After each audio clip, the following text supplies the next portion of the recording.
Hello, everyone, and welcome to the Clean Reads podcast. I am your host, Izzy, and today I am going to be sharing with you the best books that I read in 2025. I know this is uber late, but I still thought this would be a really fun episode to share with y'all, and obviously, you probably have already seen the all the books I read in 2025 video. If you haven't, please go check that one out. This is just of I think the top 9 books that were my favorite this year or this last year, and the books I would 100% recommend for you guys to read. And don't worry, they are all some of them do have trigger warnings, and I won't be sharing them in this video, but if you would like a video that explains the trigger warnings for the specific books that I'm going to be reviewing, please comment down below on which book it is, and then I'll try to make that happen as soon as possible. Anyway, let's get into the favorite books that I read in 2025. The first book is The Hobbit by J.R.R. Tolkien, and obviously this should not come as a surprise that this is one of the top books I read that were like my favorite, just because it's such a popular fantasy novel and it was really good. Like, I thought it was going to be a little bit boring, and it was at times. It was a little bit slow, but then again, everything that we consume now is super fast paced, like with our phones and everything, so it was probably good that I read something slower. But this was honestly a really good, technically this is a separate book, but honestly, I really enjoyed it.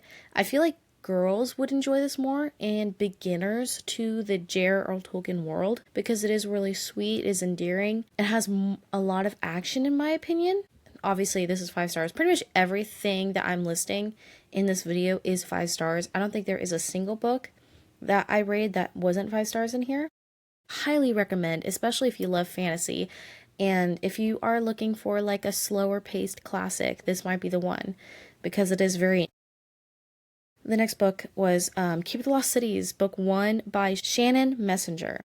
This one was so cute. I really enjoyed this one, surprisingly, even though it was a middle grade fantasy. Although I think this is my least favorite out of the list of books that I have on here. Although I still love it, it's just not like my most memorable one out of all the 5 stars that I have on here. But I thought I'd put this in because I did really enjoy it. I would reread it, and it was very exciting. A lot of unexpected things happened at the end. I was like, wow, this is a middle grade book. I would more recommend this to an older teen or something, maybe a 12-year-old, but nothing younger than that. Just because there are a few things in there that have like the trigger warnings for this book. On my podcast, there's a video I have on there that reviews the first 3 books in the series. And yeah, this one was really good. I did teared up because it was very sweet that the main character, Sophie, like had a moment with her parents. And I do recommend, but does have some trigger warnings in there that I would like be cautious for. As well as the Hobbit by J.R.R. Tolkien, just because there is obviously fighting and violence and dragons.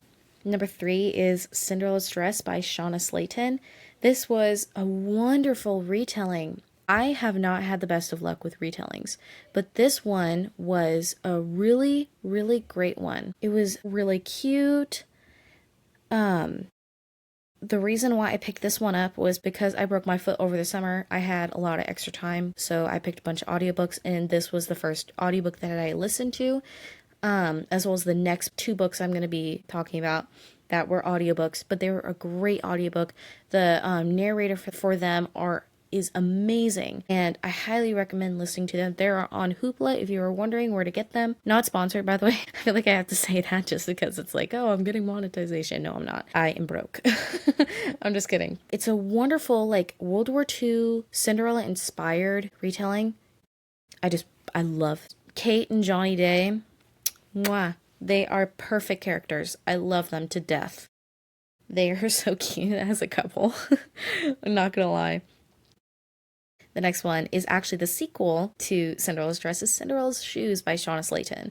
And oh my goodness, This was the perfect sequel to Cinderella's Dress. It was a lovely and exciting adventure that continued with Kate and Johnny. It was very thrilling. They go to Poland. Oh my goodness. In the ending, oh my goodness, the ending. I love endings like that. If you are looking for a beautiful, happily ever after, my heart is fluttering just thinking about it. It was so good. Number 5 on this list is Beauty's Rose by Shauna Slayton. And this is the last book by Shauna Slayton, I promise. But I had to put them all grouped in there just because they are really good. This was a great Beauty and the Beast retelling. My favorite movie ever is Beauty and the Beast. And I just love the storyline. I know, like, the original Disney movie of it that came out in 1995. I'm not exactly sure when it first came out, but I absolutely love that movie. And I loved how this was like based, and I'm terrible with decades, but I think this was in the 90s or the 80s. I forget, but it was really cute. The main character goes to a French village, and where she goes to celebrate this French heritage event with her aunt that lives there, who has a little bookshop, and then there's this brooding, like, grumpy guy there. And oh my goodness, it's a wonderful retelling of it.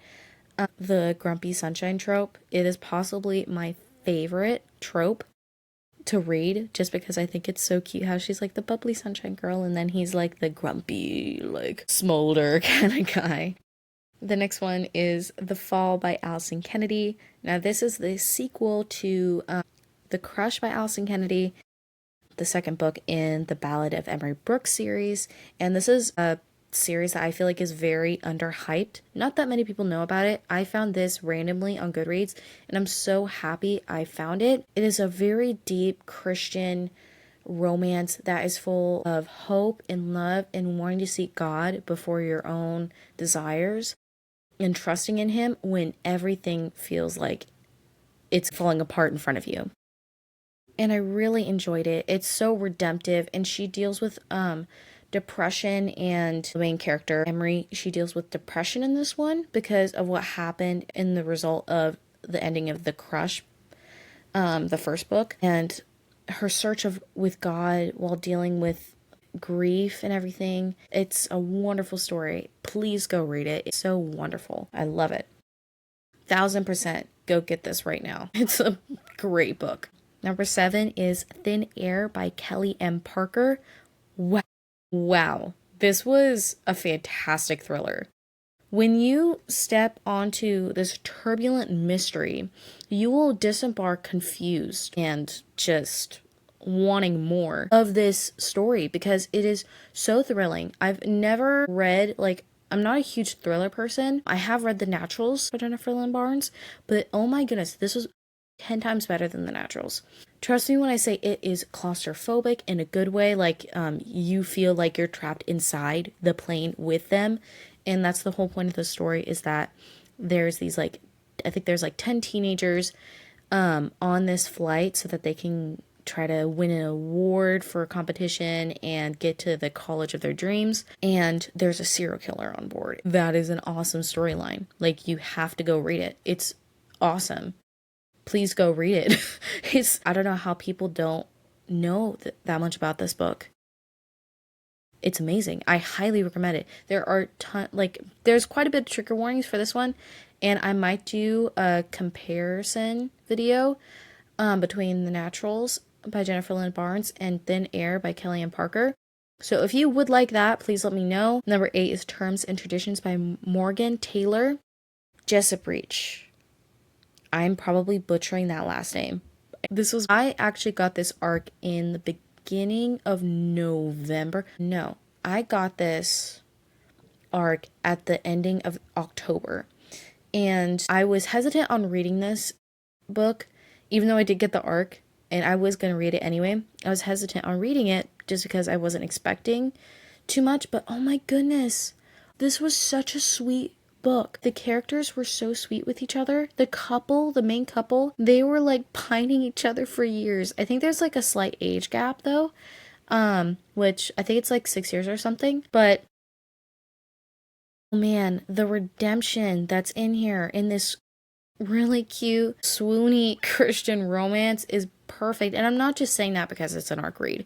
I'm honestly giving my honest opinion just because it was so good. I really enjoyed it. I want to get the physical copy so I can reread it, and hopefully I will. The final one, number 9, is A Christmas Carol by Charles Dickens. Now this is, I feel like, a great finale book just because I love this book. I love reading A Christmas Carol every single December, and it's probably my favorite classic ever. Like, I know that's a bold statement, but honestly, it's so good.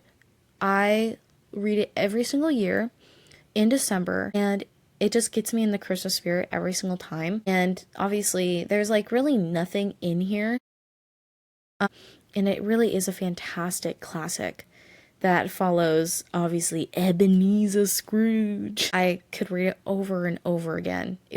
It's so good, and I will always recommend this one. And that is it for this list. I know this is a short video, but thank you so much for being patient with me and trying to get back into the swing of things with school and everything and recording podcast episodes. I'm going to try to be better on that. Also, it's going to be the 1st year anniversary of this podcast on February 8th. Now, I may not be able to get this video up by February 8th because I want to at least give a week for this to be up because it's going to be a Q&A video. Now, please let me know, what questions would you like me to answer? Just things like that. And I would gladly answer them. I will be making a full video of all the Q&A questions that you ask. Doesn't matter how many there are. I know there's quite a few of you who are listening, so please be merciful also with the questions too. And it will be coming out soon. So as soon as you guys give me enough questions, I will be recording. And thank you so much for listening today. Please drop questions that you would like me to answer in the future video. And I can't wait to see you again on the very first 1-year anniversary of the Clean Reads podcast. And I hope you have a wonderful day. Bye.